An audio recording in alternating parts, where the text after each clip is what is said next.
பிரம்மனிடம் மனு கொடுக்க போயிருந்தேன், நீ என் மனைவியாக வேண்டும் என்று.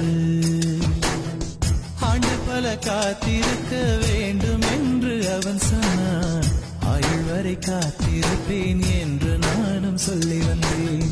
என் ஆசை நிறைவேறுமா என் தோழி நீயும் சொல்லம்மா. நடக்கும் நடக்கும் நான் கூட சொல்கிறேன். அழகே பிரம்மனிடம் மனு கொடுக்க போயிருந்தேன்,